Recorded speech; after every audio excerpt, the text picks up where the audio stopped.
In the Bible, there are success principles that are literally hidden in plain sight. And here's why you should listen, even if you're not religious. I'm not religious either. I am spiritual. I do look within. And believe it or not, I think the Bible's telling you to look within as well. And you don't have to look really deep into the Bible. You don't have to read the whole thing. You don't have to decipher it. You just have to pay attention to what it's trying to tell you. Because one thing that I've realized is that it's human nature is actually God's nature if you actually listen. And so, as I was reading the first chapter in the book of Genesis and listening to different people interpret, listening to Myron Golden, listening to Jordan Peterson speak on the Bible, and these are people that think very objectively about things, about life, and they look at things because they understand things from a greater lens and they have a much higher resolution picture. So it's important to listen to them whenever they say that the Bible and these sacred texts, they're woven into society, and society would actually break apart if we didn't have these sacred texts, because by definition they are truth because they are sacred. And so everything is built upon these texts. It's the only way that society functions, because our words and language, there's a limitation. There's an aspect of morality that allows them to work. And how do we have that morality? How'd that come? What are the guidelines or the rules for human morality? And as you can see in the Bible, it's an instruction manual to live a good life, to live in accordance with nature, and to thrive and to have abundance. And all of this is laid out in Genesis. Literally, the very first chapter in Genesis tells you this. It's incredible. And so that's why it's important, because the Bible is the first book. It's the first book that was mass distributed. Isn't that crazy? The very first book, all the books, every personal development book that you've read, some of the most famous ones like Think and Grow Rich, Rich Dad Poor Dad, Psycho-Cybernetics, all of these books focus on creating an internal change before you can actually see the manifestation of what you actually want and want to have. And what's interesting is that in the Bible, it actually says the same thing. So interesting. It's the craziest thing. And so we want to live a good life. That's what we want. And I think there's a big problem because there's a lot of confusion out there. So much confusion in who should I listen to, what should I pay attention to, because the media and society, right, we've lost our way and we become a much more godless society. That's why people are so much more divided. If we all had God in our lives, I'm not talking about religious, like let's separate God and religion here. God, moral values, that health, strong families, our society would be much more united. And that's the key to a good life. Living in a united community, knowing that you can count on people around you. And so, we must follow the laws of nature. And so, that's the big problem here. Because the problem lies in us wanting to have what we want, but we skip the part about the profound changes that need to happen internally for us to become the person that can actually have what we want. Because you, who you currently are, you don't actually deserve the things that you want. And here's what's really interesting. You are actually not even prepared for your true purpose in life. That's the crazy thing. You're actually not ready to fulfill in that purpose. You're not the person that if God were to come to you and give you the assignment for your purpose in life, you wouldn't be ready for it. God, the universe, will only assign to you what you're capable of doing right now in this very moment. So, It's the circumstances around you, the lessons and the hardships that you're currently experiencing right now that are actually the lessons that are helping you become the person so you can walk towards the direction of actually fulfilling your true purpose in life. And so, I can go many rabbit holes here, but I'm going to keep it very, very focused into what it says in the book of Genesis in the Bible, right?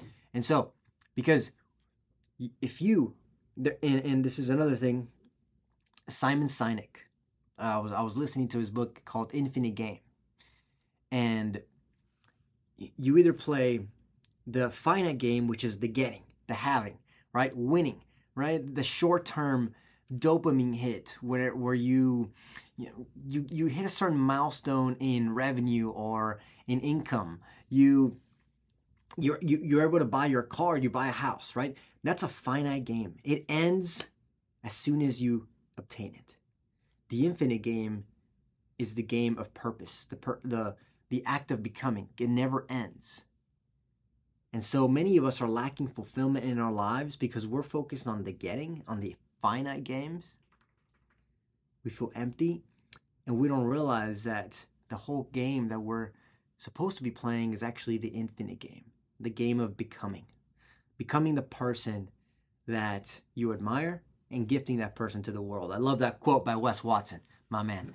And so let's get into the Bible, into the first principle here.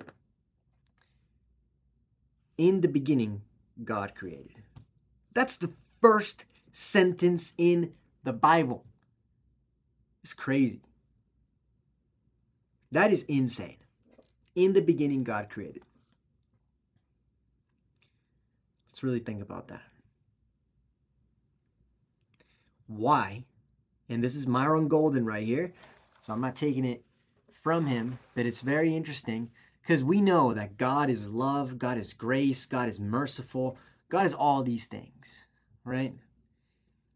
But the very first thing, the very first sentence in the Bible is God created. In the beginning, God created. Is there a reason why God wants us to know that he created first and foremost? And later on in the same chapter, it talks about that God created man in his image and in his likeness. Imagine that. God created man in his image and in his likeness. And you look around you, everywhere, and all humans do is create, evolve, build. That's it. That's all we do. And the people that are the most fulfilled in life are the people that are creating, building, growing, evolving. Those are the people that are most fulfilled in life if you look anywhere around you. There's no way. The only people that don't feel fulfilled are the people that feel stagnant, without purpose, without something to aim for. Those are the people that are the most confused. This whole identity crisis that's going on right now in the world. People thinking they're women or men and all this crap.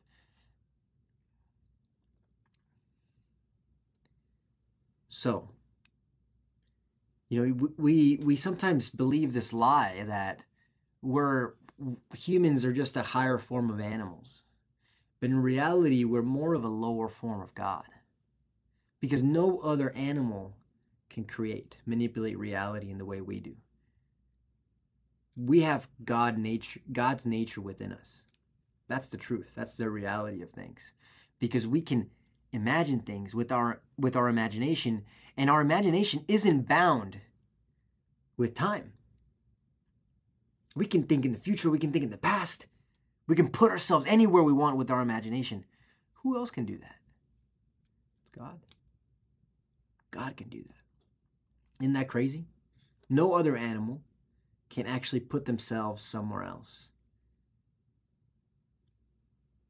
Can actually conspire things, imagine things.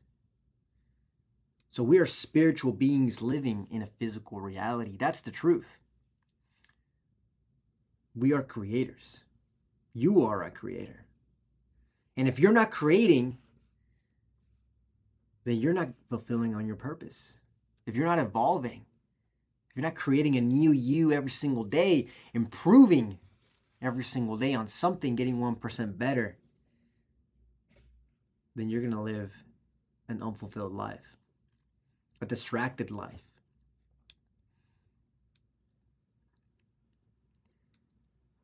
And that's the consequences that many people pay. They listen to other people about what's actually important, but they don't listen to what's in here. And so that's the first point. You're a creator. Start creating. Right? Because you might as well may have died if you're done creating here. You'll still be living,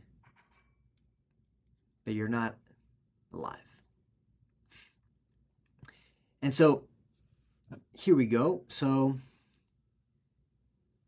I'm going to read you an expert here, because this is very interesting. Because we're playing the infinite game, and it's written in the Bible, and it's in the first book of Genesis, in the first book, the first chapter in Genesis. And it says, "And God blessed them, and God said unto them, Be fruitful and multiply and replenish the earth and subdue it, and have dominion over the fish of the sea, and over the fowl, over the air, and over every living thing that moveth upon the earth." It's a banger right there. Check this out. And this is Myron Golden right here. He is a business coach. He's generated hundreds of millions of dollars in sales by teaching biblical principles. So it's probably a good idea to listen to what he has to say. And so this is how he breaks it down. Be fruitful.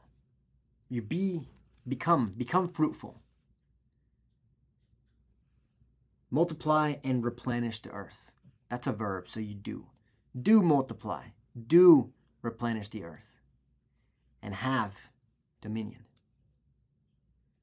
So he literally lays it out for you. That's the formula. You become fruitful. So stop being scarce. He's telling you, have abundance, right? Become fruitful in your life. Do multiply. Do take action. And 3, then you can actually have what you want. Be, do, have. That's the law of the universe. That's the law of God. Because God is dangling that carrot on the stick for you. You want the things that you want: the house, you want the money, you want the girl, you want all those things. You want to be fit, you want the jacked body.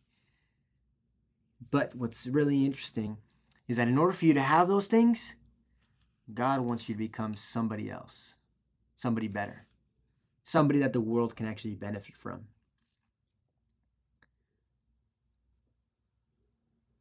That's huge right there.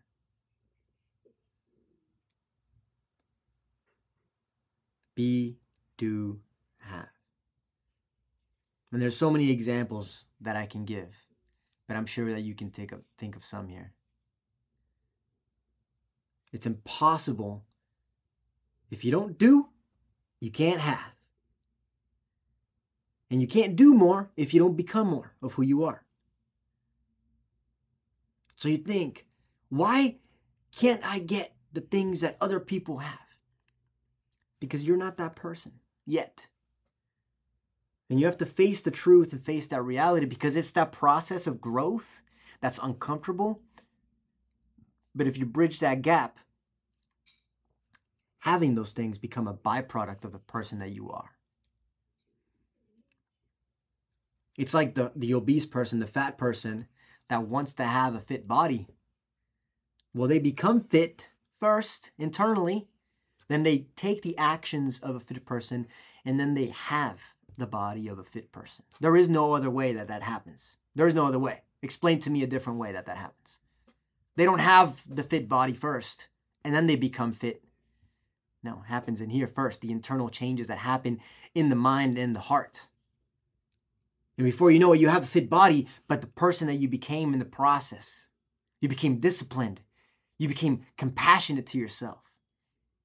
You became understanding of others that are going through the same journey. It's mind-blowing. It's mind-blowing. And that's what's happened to me. In my process of entrepreneurship and in sales, I've earned the money, but I've become such a great listener. I've become so empathetic. I've become a better communicator. It's unbelievable. And you really see the rewards aren't in the finite, which is the money and having a little bit more financial flexibility, but it's actually in the person that you are. The person that you become in the process. And I love the way Alex Hormozi put this. The work you have in front of you, the struggles, does much more work on you than you work on it.